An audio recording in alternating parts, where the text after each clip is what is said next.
Is anybody like thinking about going into it, or into the world of voiceover? What was your favorite scene as Shinji? Personally, I like the part where Iori stuck her finger up his butt. Kind of had to open the can of worms there. That was okay. That was you were asking like what's one of the weirdest things in that episode. It's Hiyori, right? Yeah. Yeah. We had no clue what was going on. All right. All of a sudden, it's like that scene pops up. Apparently, this is big in Japan with like school children and stuff. They play this little game with each other. They take their fingers like this, and if you're like standing in line for lunch or something like that, they go whap and like just kind of run it on your backside and go, oh, what a fun game. And it was an episode animated in an episode of Bleach, and I didn't know that this was going on. All of a sudden I see my character, he's got Hiyori over his shoulders, and he's running along through the air, of course, because they go running in the sky. And they're running along, and all of a sudden you see her finger like this, and then it just goes right up in there, and I go like, whoa! And you see something like, I'm not going to be able to sit down right for a week or something like that. And I'm going like, what in the world is this? And that's when we had to get like a translator to come in and she goes, oh yeah, it's a game all the kids like to play with each other in Japan, all of a sudden. Because then my character retaliates and just goes right back to this, you know, this, and Hiyori is, she's like in the form of a little girl, but she's like his boss, right? And so it just was really awkward to see this like adult playing this game and, you know, doing all sorts of fun little... But it's fun! How did they tell you to do that sound? Was it like, it was like the sound of somebody poking holes? Yeah, it was more just like, you know, how do you think you react? And so I think I just screamed like a little girl at that point. Yeah. It's like, because you're saying, oh, you need chunkier bars, so like, please make the noise of somebody. Well, that's the thing, like, you take it, you know, you can kind of think it's sort of silly, but when you ask stuff like that, like, well, what would be the reaction to it, and how do we do this properly? Because my reaction was like, whoa, hey, no, no! But over there, it's a game that's common, and so they're like, you know, and to stay true to the art form, it's like you have to like, oh god, I think he just was like, ah! Like, and then he said something about not being able to sit down right, or the guys are never going to be, you know... And your brother did what to that particular? Did he beat you on that one too? No, because thankfully my brother doesn't watch anime. So, oh, okay. Yeah. Because I would love to hear that. Yes. Respond to that. Yeah, he'd be like, really? Really? Nice. Appropriate, don't you think? Let me get one over here. Okay. I gotta be fair.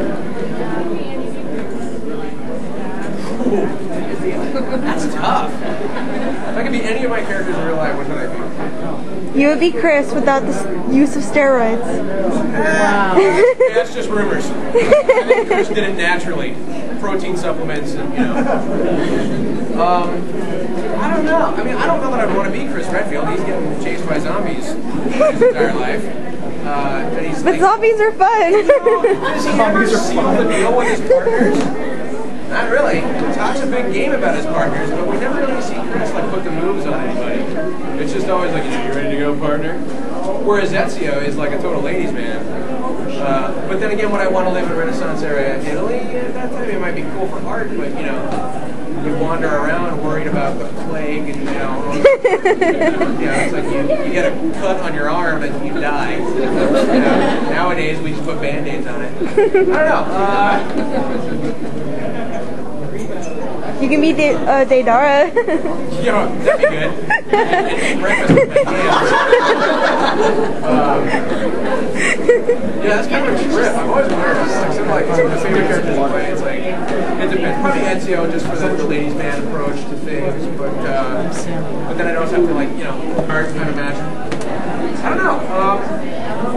Maybe run from Chicken Little Ace in Action. I'll go with that. Just a big old... I love sac-con 2010. Come on! Jenny, I might be a little bit old, but I'll wait. But it's fine. I want to marry you. My name is Roger Smith. I am a voice actor, and I have played Ezio from Assassin's Creed 2, Chris Redfield from Resident Evil 5, Deidara from Naruto,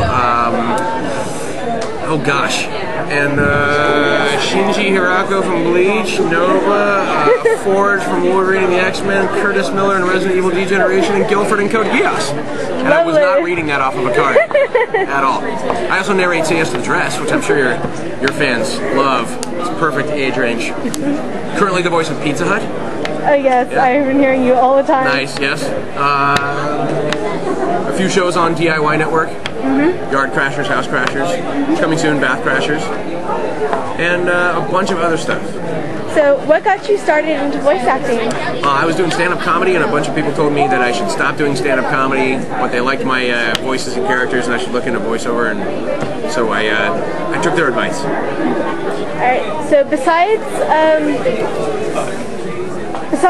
having a major background in theater, what else would you advise future voice actors to do? I always just advise people to get educated. Go out and try to find books. If there's classes available in your region, take classes on voiceover acting. Because there's a lot of different aspects to the business. It's not just breaking into cartoons and stuff like that can be really hard. And in the meantime, they're going to want to know if you can do commercial work, that kind of stuff. So just go out and take some classes on what it's like to be behind a voiceover microphone and educate yourself. And then just go for it. You know, you gotta eventually just try to give it the shot. So, what's the best character that you've played?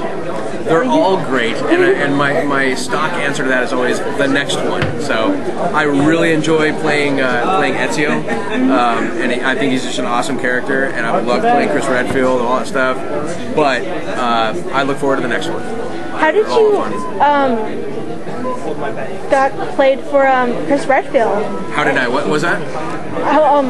There was two people that did Chris Redfield, which was Ruben Langdon, yes. And then there's you. So why couldn't Ruben be the voice and the? I have no idea. I don't know.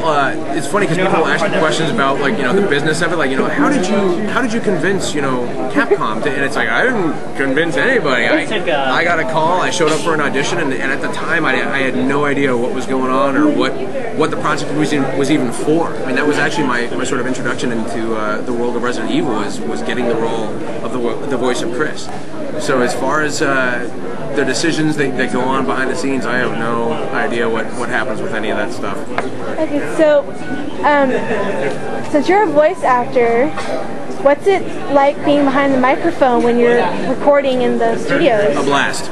It's a blast. It's a ton of fun. Sometimes it's challenging. Sometimes it's silly. When you're making fight efforts and all that kind of stuff, you feel kind of goofy when you're a grown man in a booth going over and over again, but it's a blast. I mean, at the end of the day, it's hard to call it work because it's just so much fun. And then, let's see.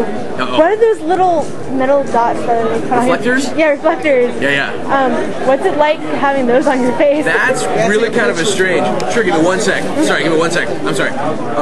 It's really strange. Like that was the first time that I did facial motion capture, and I had never done anything like that before, and it was really weird to all of a sudden have to be aware of what I was doing with my face. Because normally I'm behind just the voiceover microphone. I'm not thinking twice about it, and that time I actually had to actually be aware of, and not only be aware of, but over-accentuate my facial expressions so that the computer could register what was going on. Okay, so it was again, that was one of the more challenging aspects of what I was doing, but still a lot of fun. So are you new to the anime side of the world? Not necessarily. I kind of got some of my first jobs in animation were dubbing anime. I worked on Duel Masters back in the day. Gosh, I can't even remember the name of the character. It's driving me nuts. It's Prince something. Oh, Maurice the Merciless on Duel Masters. Yes. But no, not necessarily new to it, but would like to work more in it. But so how's it like being Didara? Awesome. I just hope the fans enjoy what we're doing with it, because always trying to set out and put the best foot forward, and so hopefully they are enjoying what we're doing with it. Are you gonna be sad when you die? Yeah. I mean, as far as I know, I don't want to give anything away, but of course. But he goes in style, so it's gonna be a fun scene. Okay, so back to Resident Evil. If they were doing Resident Evil 6, would you play Chris Redfield again? If he was in it, I would love the opportunity, but like I say, it's never up to me. It's not like I call him up and go, yeah, I'll go ahead and do that again just to let you know. They might want to go a different direction with him. They might have him much older, much younger, or just want to go with a completely different voice. It's happened. And then, what was your intake on Albert Wesker? What was my end take on him? Yeah. He's awesome. Bad guys always are super cool. And it's like Data, you gotta like that guy because he's just twisted and evil. It's fun. So I think Wesker's a very cool character. What was your favorite line in Resident Evil 5? Come on! About it. And then of course the I need an egg. Everybody wants the I need an egg. Can you say suck on this, Wesker? No. Please? Nope. It's already out there. It's already out there. It's out there. I don't want to say it again. Are you sure? I'm pretty sure. Okay. On this, Wesker. How about that? That good? Okay. Thank you, You're Wesker. welcome. Thanks.